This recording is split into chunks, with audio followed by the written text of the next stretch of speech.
Hello, ladies and gentlemen. Hello, ladies and gentlemen. Good afternoon. My name is Ophelia Boma, your TikTok psychologist. So I'm on your way. I'm here to educate you about trauma bonding. I know you've heard about trauma bond, okay?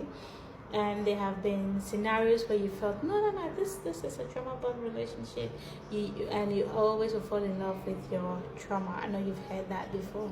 And so trauma bond occurs when someone has experienced trauma before, at least at one point in their life where they couldn't heal, out of that, or they couldn't get the help needed to heal, and so because of that, they live in it daily. Is a lasting impact that normally causes post-traumatic stress disorder. So you find that their behavior, their thoughts, their feelings are all around the post-traumatic stress disorder, which can make them end up in the wrong relationships. Okay, and so number one, to know the difference between a trauma bond relationship and a genuine relationship is number one.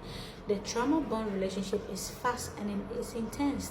When you are friends with these people, okay, no, even if you get to know them for the first time, before you realize they are calling you bestie, my friend, my everything, especially when it is the opposite sex, you find that before you realize they are in your bed, because they fast track everything. It's always an intense feeling whereby some men or some women will run away because of how intense it is.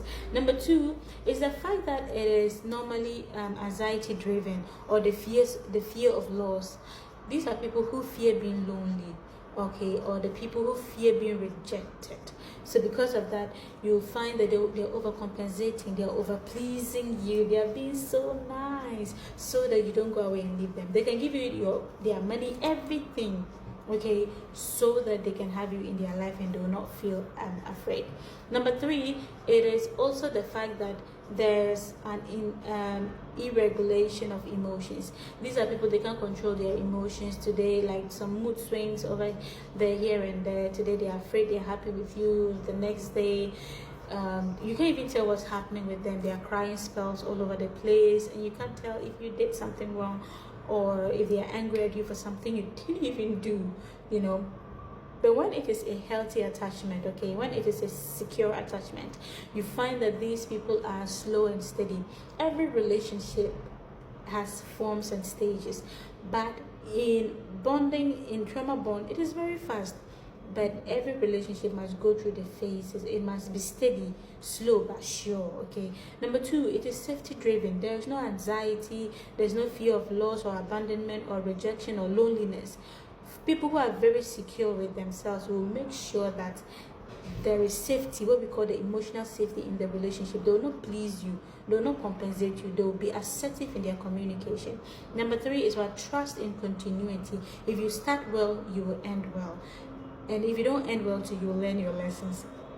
Peace, like it's well taken. Number four is also what emotional regulation. These are people you find that they are very stable. They are not dramatic. You see, some people say, oh, my girlfriend or my boyfriend is so dramatic, little things that he exaggerates, catastrophizes it. No, these are people, they are grounded in their emotions. They will not overcompensate. Like, who they are is what they are, and they do it very, very well, and they communicate nicely. Now, why do people trauma bond? Why do people trauma bond? This is a good question you and I should ask, and I'm here to answer that question. People trauma bond because after a trauma, okay, it leaves some lasting impacts on these people's life, which could be their emotional needs. So an example is childhood traumas, something like negligence, abuse, inconsistent caregiving, or maybe any form of abuse will leave a lasting impact for these people to go around looking for those emotional needs when they are adults. And some of the effects of this is the anxious attachment or disorganized attachment styles. So they're always in anxiety, hoping that they find their emotional needs in someone else. That is why when you meet them, your little or your bare minimum that you do always attract more from them. And at the end of the day, they may feel safe with you.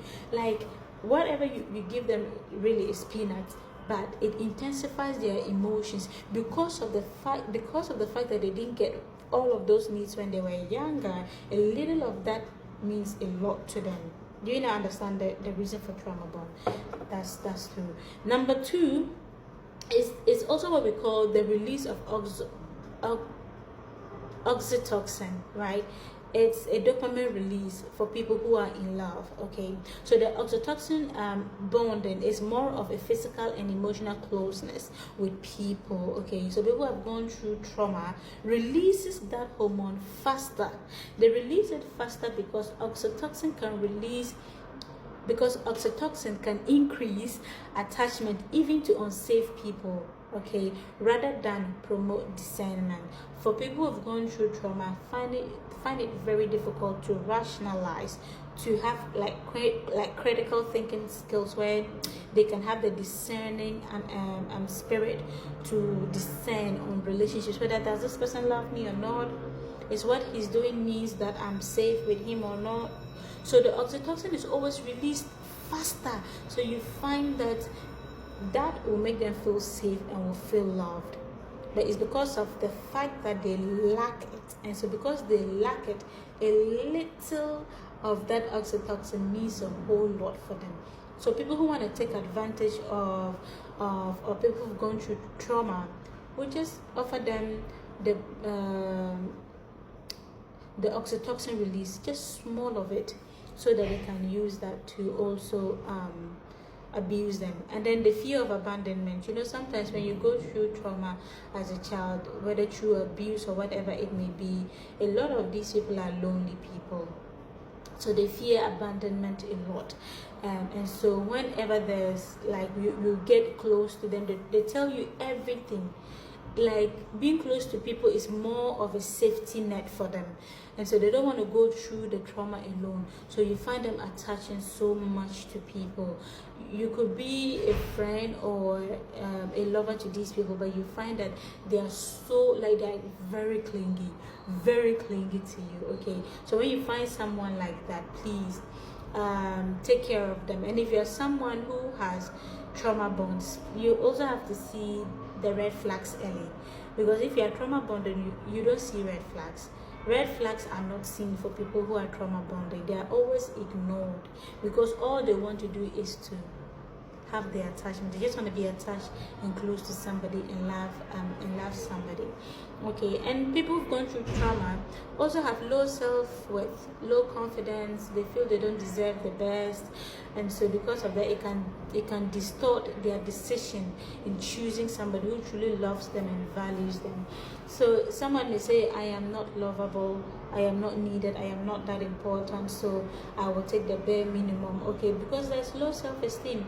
If they've gone through all these abuse, negligence, and treated last and treated anyhow, they'll end up taking anybody, and so the little effort you show, they are all in for you. And so there's always a fast emotional investment, like people pleasing and difficulty setting boundaries. They can't set boundaries. Whatever you do to them, they take. Whatever you say to them, that's just how it is. So in short, there are a lot. Even people who have gone through trauma bonding go through a lot of the nervous system distortion. A lot of things change with people who have gone through trauma, and that is why they trauma bond. So I hope now you have understood a bit about trauma bonding. So this is all what I have to share with you. I can get some reflective questions for you to go through, to ask yourself whether you are trauma bonding or if it is really genuine. I'll do that in my next video. But if you like this video, please comment, please ask questions, and like and share and follow if you're not following me for more psychological tips. Thank you so much for listening. Bye.